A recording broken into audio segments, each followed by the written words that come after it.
Yeah, the reception to Uncharted 2 obviously was thrilling. Nice. It's so hard when you're so close to a game that you've slaved away on for months and months and months that, you know, all you're going to see initially are the faults. So, you know, when the review stores started coming in, we're like, wow, really? Really? Wow, they didn't notice that thing? Oh, wow, okay, great, awesome. Like getting like so many Game of the Years and like just all those perfect scores and whatever, just so much praise for one game. How many times did it happen in your life? If you're very, very lucky. But at the same time, there was also that, oh shit, people's expectations are going to be through the roof for the sequel. Guess we better get started.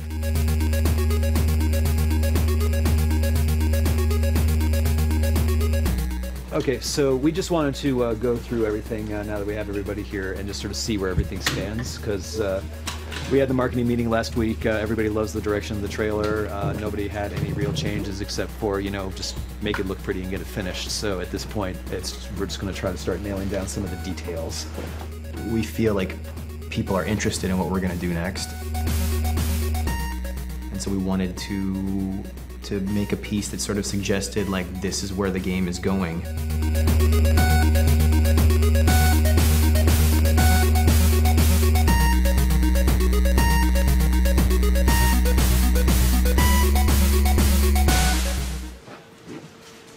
It's gonna be awesome! Obviously the teaser is kind of a big deal, so a lot of my energy is going into that. But yeah, it's a little terrifying, to be honest. There's a lot more pressure now on us than I think there ever has been. So. Making Uncharted 3, there's a ton of pressure. It's a crushing amount of pressure, to be honest. And some of it's self-imposed and some of it's just naturally imposed by the circumstances. When you know that you've got a big fan base out there that's like waiting for any scrap of information and can't wait for the next game, I'll tell you, there's something to be said for just being under the radar and, you know, being kind of the dark horse that nobody's heard about yet. We want to meet and beat people's expectations, but I mean, frankly, we're just putting a lot of our own pressure on ourselves to do a better game than we did last time. We're never satisfied anyway, so it's like, yeah, pressure from the outside compared to what we have inside.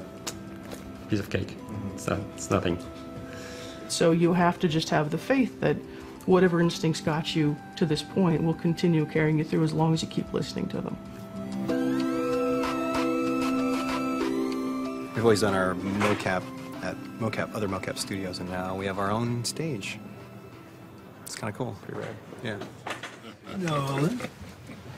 Have you guys seen this already? We showed this to you yesterday. Yeah, no, excuse me, yeah. Okay. It means 14 be careful what you wish for. Might just get you.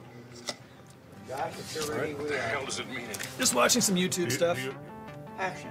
Uh-huh. Well, that's all real pretty, but what the hell does it mean in English?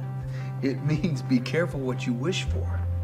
It might just get you. Did you know how popular it was going to be when you stepped onto the project? I had no idea what it was. I remember just going to the audition. I was just in one of those great moods, and here I am sliding on the thing and jumping, knocking over chairs, and I didn't care. I didn't know what it was. It's a TV show. I thought it was a voiceover job. I didn't really know, but I was just in a good mood. And then they hire me. I'm like, oh, great, whatever. And then we get into it, and you realize what it is, and you start going.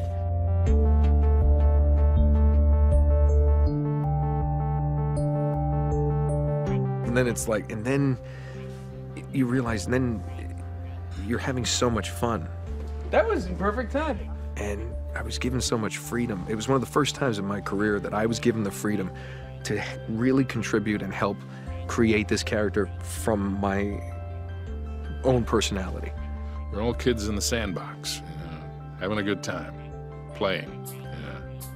And that's why, you know, the old name of, the old title of actors was players. And that's what we're supposed to do. We're supposed to play like this is real.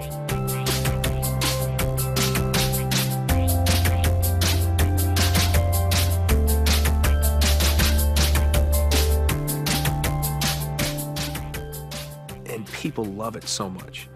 And they're like, I mean, the greatest game I've ever played. You know, it's incredibly flattering. And like I said, it's the best job I've ever had in 15 years in this business. Television, film, doesn't matter. There's nothing better than this. All men dream, but not equally. Anything different in tone, though? Was that getting a little crusty, a little crusty? A little too dreamy, I think. All men dream. Yeah, well, yeah, but be not careful. equally. Careful about don't get too crusty, because this is the first time Drake's voice is going to be heard in this trailer that's going out at the Spike VGAs, basically. So you want to make sure it's all recognizable.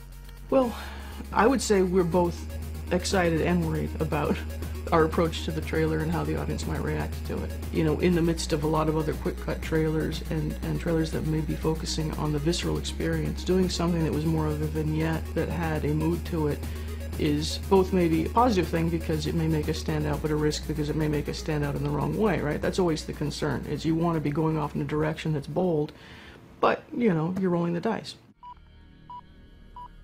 This I did.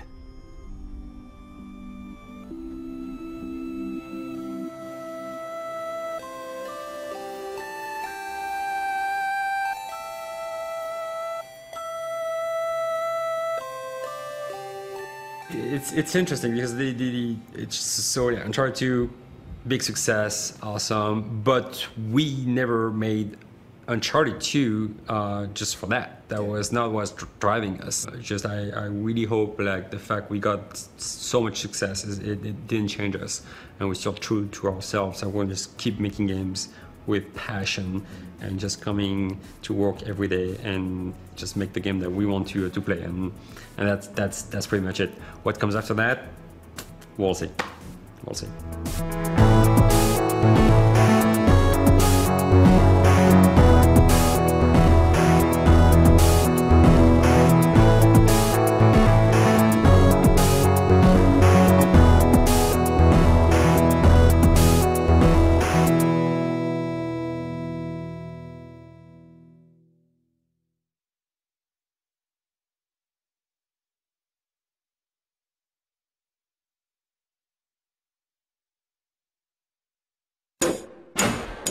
PlayStation